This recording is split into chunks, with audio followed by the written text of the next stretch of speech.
Students,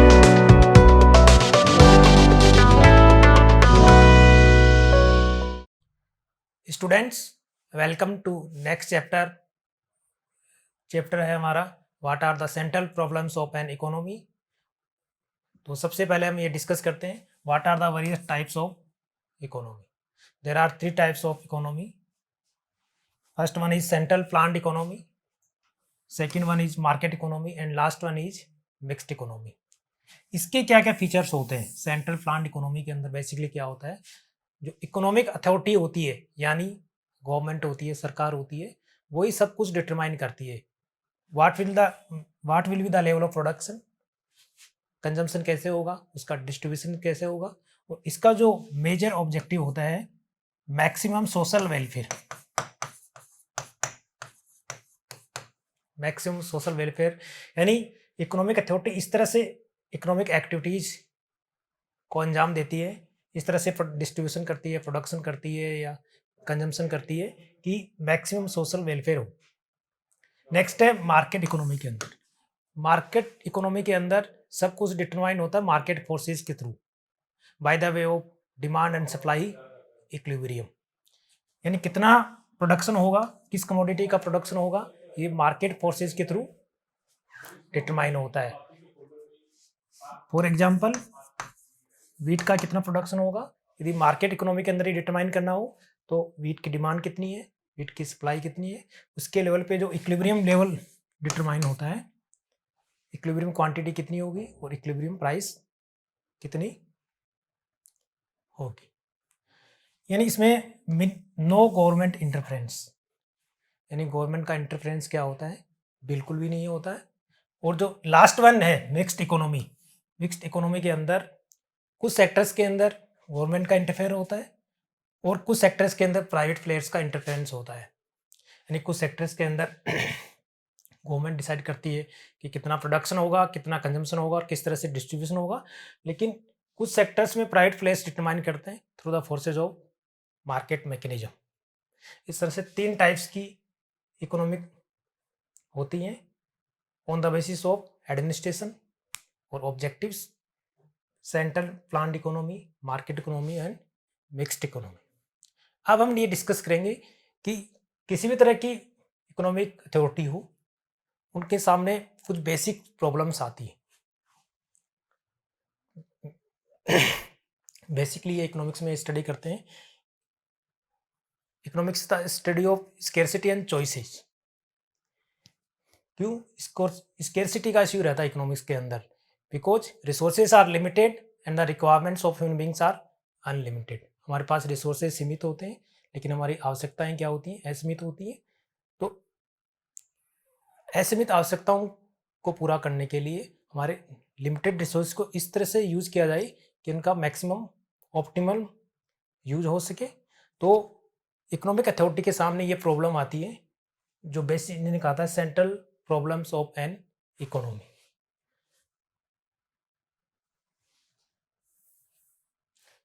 तो basically ये 4 problems होती हैं, what to produce, how to produce, for whom to produce and how to grow. First one है what to produce.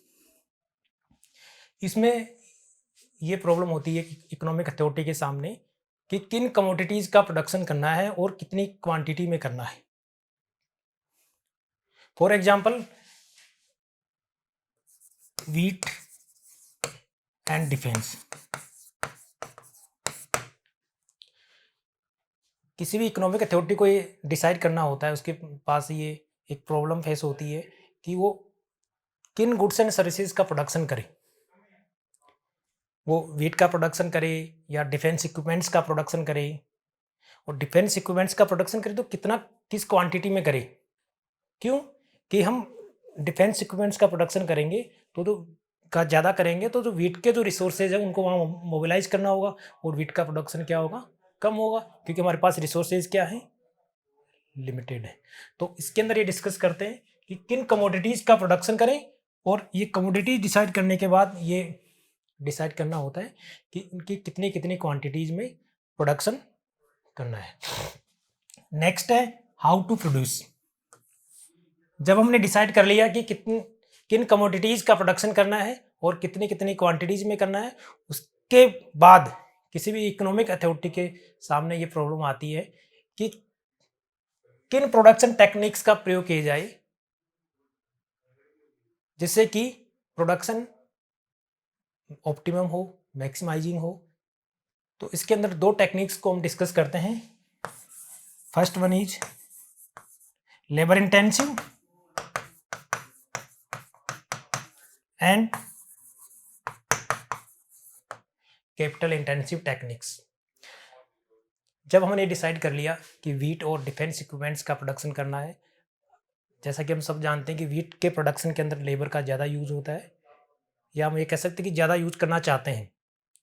और defence equipments के अंदर क्या, ये टेक्निकल बेस्ड प्रोडक्शन है, तो इसके अंदर टेक्निक का ज़्यादा यूज होता है।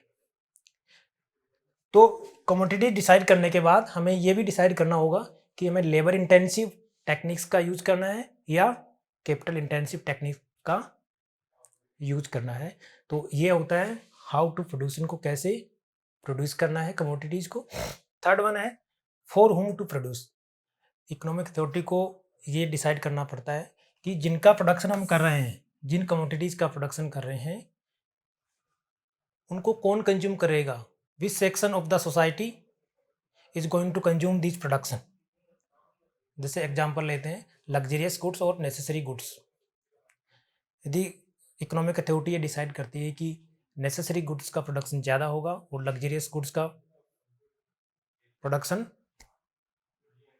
कम होगा, तो इस केस में क्या होगा, जो लोअर इनकम ग्रुप है उनके लिए जो बेसिक रिक्वायरमेंट्स है, नीड्स हैं, उनका प्रोडक्शन ज़्यादा होगा, तो जो डिस्ट्रीब्यूशन उनकी तरफ है ना ज़्यादा होगा। और जो लग्जरियस गुड का यदि प्रोडक्शन कम है तो उस केस में क्या होगा, उनके लिए प्रोडक्शन कम होगा। लास्ट है हाउ टू ग्रो।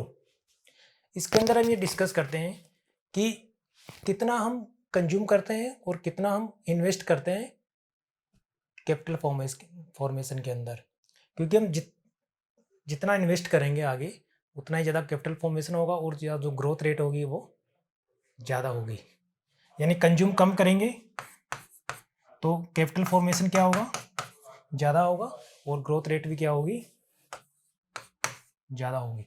तो बेसिकली ये 4 प्रॉब्लम्स को डिस्कस किया जाता है। और अब इनको एक्सप्लेन करने के लिए एक डिफरेंट कर्व का यूज़ किया जाता है, इसको बोलते हैं production possibility curve. Production possibility frontier भी कहते हैं इसको, ट्रांसफॉर्मेशन कर्व भी कहते हैं इसको हम डिस्कस करेंगे। यानी इन प्रॉब्लम्स को कैसे सोल्व किया जाता है उसको हम डिस्कस करेंगे। तो प्रोडक्शन पॉसिबिलिटी कर्व क्या शो करता है, production possibility curve depicts the combination of goods and services which can be produced in an economy at the given level of employment and technology। इसको एक एग्जांपल से समझते हैं कि एक इकोनॉमी के अंदर ये डिसाइड करते हैं कि हम क्लॉथ्स और वीट्स का प्रोडक्शन कर रहे हैं, कपड़ों और गेहूं का प्रोडक्शन कर रहे हैं। क्लॉथ्स का प्रोडक्शन ले रहे हैं हम 1000 मीटर में, वीट का प्रोडक्शन ले रहे हैं 1000 क्विंटल के अंदर। जब ये हम ये अज्यूम करते हैं कि इकोनॉमी के अंदर फुल एम्प्लॉयमेंट है, यानी जितना भी ह्यूमन रिसोर्सेज है वो सब काम पे लगा हुआ है, और टेक्नोलॉजी है एक पर्टिकुलर शॉर्ट टर्म के अंदर टेक्नोलॉजी फिक्स है। बाद में लॉन्ग रन के अंदर देखेंगे टेक्नोलॉजी इम्प्रूवमेंट हो सकता है तो क्या चेंजेज आएंगे, लेकिन अभी ये अज्यूम करते हैं कि टेक्नोलॉजी फिक्स है और there is a full employment in the economy. जब सारे रिसोर्सेज काम में लिए जा रहे हैं और टेक्नोलॉजी फिक्स है तो ये डिफरेंट कॉम्बिनेशन हमने लिए हैं।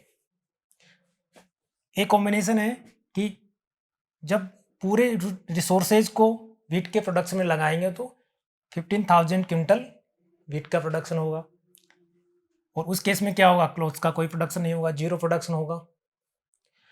जब हम कुछ रिसोर्स को क्लॉथ के प्रोडक्शन में लगाएंगे तो 1 यूनिट प्रोडक्शन हो रहा है, तो वीट का प्रोडक्शन कितना हो रहा है, 14,000 क्विंटल। सी कॉम्बिनेशन में यदि 2000 मीटर क्लॉथ का प्रोडक्शन हो रहा है, तो वीट का प्रोडक्शन 12,000 क्विंटल। सिमिलरली जब क्लॉथ का प्रोडक्शन 3 है तो ये 9 है, ये 4 है तो ये 5 है, और जब पूरे रिसोर्सेज को लगाया जा रहा है क्लॉथ के प्रोडक्शन में तो वीट का प्रोडक्शन 0 हो जाएगा। अब जब इनके कॉम्बिनेशन को हम डिपिक्ट करते हैं, इधर हम क्लॉथ ले रहे हैं, इधर हम वीट ले रहे हैं, ये ओरिजिन हुआ,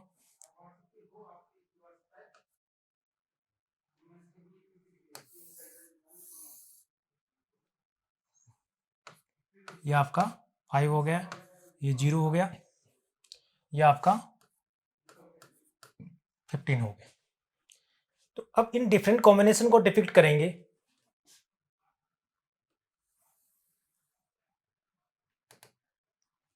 ये आपका ए कॉम्बिनेशन क्या है, क्लॉथ का 0 है, वीट का ए है। बी क्या है,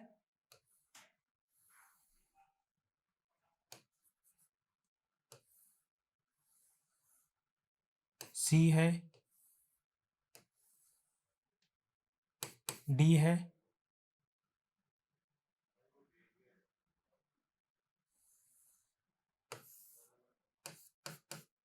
ये और ये एफ है। यानी इन डिफरेंट कॉम्बिनेशंस को, if we draw different combination of cloth and wheat, then हमारा जो कर्व है ये आपका प्रोडक्शन पॉसिबिलिटी कर्व है, जिसको प्रोडक्शन पॉसिबिलिटी फ्रंटियर भी कहते हैं और ट्रांसफॉर्मेशन कर्व भी कहते हैं। यानी ये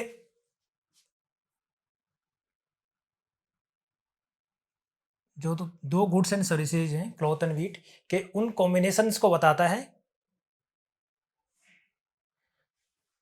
जो किसी इकोनॉमी में उनका प्रोडक्शन किया जा सकता है at the given level of technology and full employment in the economy. For example, यदि हम, ये आपका प्रोडक्शन पॉसिबिलिटी का है पी डैश, इस पॉइंट को लेते हैं हम ए पॉइंट को, तो ये शो करता है कि this point is attainable point, but this point shows the under utilisation of the resources. यानी जब आप रिसोर्सेज को फुली यूटिलाइज करोगे, ऑप्टिमम यूटिलाइज करोगे, तो इस केस के अंदर आप इस पॉइंट पे प्रोडक्शन करेंगे। For example B C D, इस प्रोडक्शन पॉसिबिलिटी कर्व पे जो भी लाइन होगी वो क्या शो करती है, full employment and fix technology. और इससे यदि बाहर कोई पॉइंट है, फॉर एग्जांपल आपका एफ पॉइंट है, इससे बाहर है, तो ये क्या है, इसको हम अचीव नहीं कर सकते, दिस इज अनअटेनेबल पॉइंट्स। अब हम ये देखना चाहेंगे कि जो सेंट्रल प्रॉब्लम्स है उनको प्रोडक्शन पॉसिबिलिटी कर्व से कैसे सोल्व किया जाता है।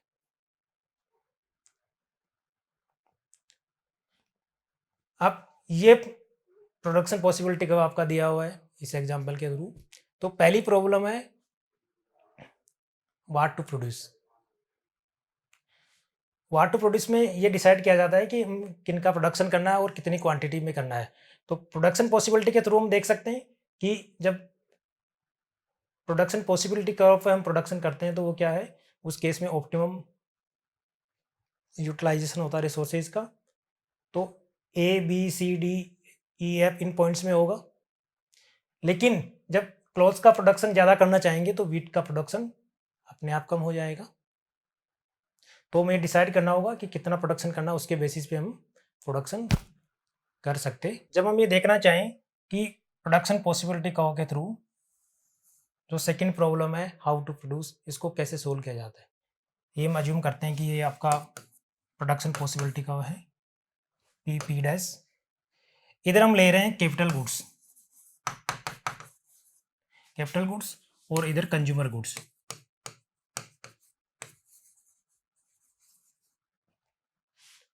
इधर कंज्यूमर गुड्स ले रहे हैं, इधर कैपिटल गुड्स ले रहे हैं।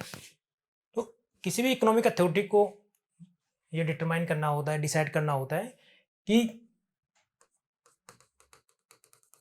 कितनी कैपिटल गुड्स का प्रोडक्शन करना है और कितनी कंज्यूमर गुड्स का प्रोडक्शन करना है। इस पॉइंट पे भी हम देख सकते हैं कि कितनी कैपिटल गुड्स का प्रोडक्शन करना और कितनी कंज्यूमर गुड्स का प्रोडक्शन करना है। और जो थर्ड प्रॉब्लम है, फॉर होम टू प्रोड्यूस, उस केस को भी प्रोडक्शन पॉसिबिलिटी कर्व के थ्रू एक्सप्लेन किया जा सकता है। सपोज करो आपका ये प्रोडक्शन पॉसिबिलिटी कर्व है, इधर हम ले रहे हैं लग्जरियस गुड्स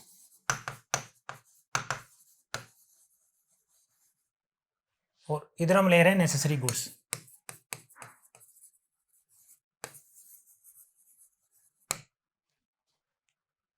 इधर लग्जरियस गुड्स हैं, इधर नेसेसरी गुड्स हैं। किसी भी इकोनॉमिक अथॉरिटी या गवर्नमेंट को ये डिसाइड करना होता है कि फॉर एग्जांपल इस ए लेवल पे प्रोडक्शन कर रहे हैं तो इतनी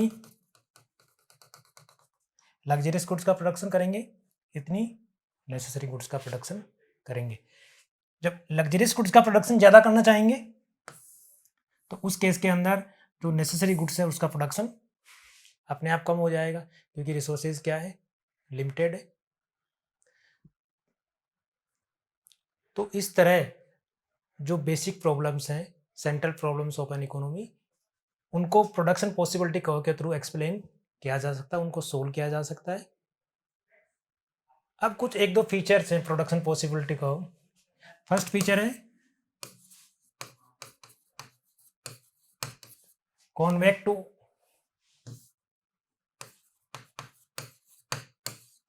concave to the origin, production possibility is concave to the origin। concave to the origin आपने पिछले एग्जांपल में देखा, जब एक यूनिट का एडिशनल प्रोडक्शन कर रहे हैं तो इसके लिए एक यूनिट का सेक्रीफाइस करना पड़ रहा है। जब फिर से एक यूनिट का एडिशनल प्रोडक्शन कर रहे हैं इसके लिए 2 यूनिट का सेक्रीफाइस करना पड़ रहा है। एडिशनल 1 यूनिट के लिए 3 यूनिट का सेक्रीफाइस करना पड़ रहा है। एडिशनल 1 यूनिट के लिए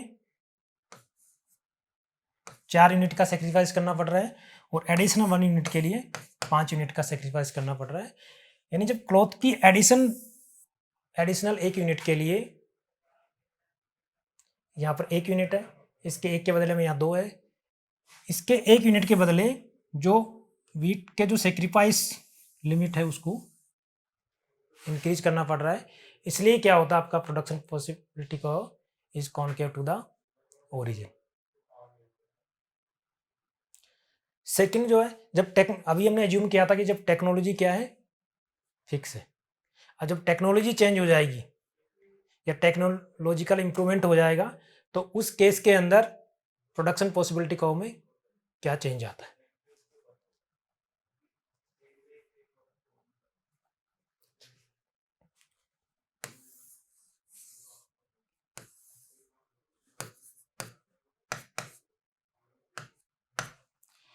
P1 डैश आपका इनिशियल प्रोडक्शन पॉसिबिलिटी कर्व है। अब ये अज्यूम कर रहे हैं कि there is a improvement in the technology. जब टेक्नोलॉजी में इंप्रूवमेंट होता है तो यहाँ पर हमने क्लॉथ का प्रोडक्शन लिया है, यहाँ पर हमने वीट का प्रोडक्शन लिया है, तो जनरली क्या हुआ कि उन्हीं फैक्टर्स ऑफ प्रोडक्शन से, उन्हीं रिसोर्सेज से हम क्लॉथ्स की हायर क्वांटिटी को प्रोड्यूस करेंगे। यदि सारे रिसोर्सेज को यहाँ लगाया जाए और यदि सारे रिसोर्सेज को वीट के प्रोडक्शन में लगाया जाएगा तो उस केस के अंदर भी वीट का प्रोडक्शन ज़्यादा होगा। तो इस केस के अंदर क्या होगा, ये इस तरह से आपका शिफ्ट हो जाएगा। ये P1 से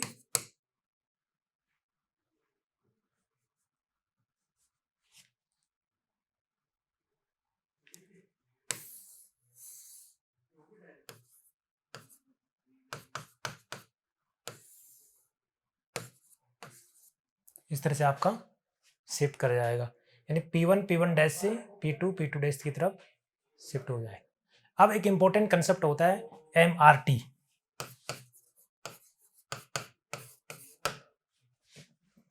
मार्जिनल रेट ऑफ ट्रांसफॉर्मेशन, इसे अपॉर्चुनिटी कॉस्ट भी कहा जाता है। कैसे डिटरमाइन करते हैं इसको? मार्जिनल रेट ऑफ ट्रांसफॉर्मेशन क्या बताता है?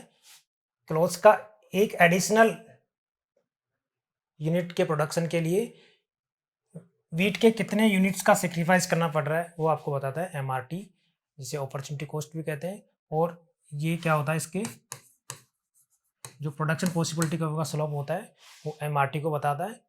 तो इसी के साथ ही हमारा जो सेकंड चैप्टर था, what are the central problems of an economy, उसके अंदर हमने different types of economic authority discuss किया, जो सेंट्रल प्रॉब्लम्स है उनको डिस्कस किया, और उन सेंट्रल प्रॉब्लम्स को पीपीसी की सहायता से कैसे सोल्व किया जा सकता है वो डिस्कस किया।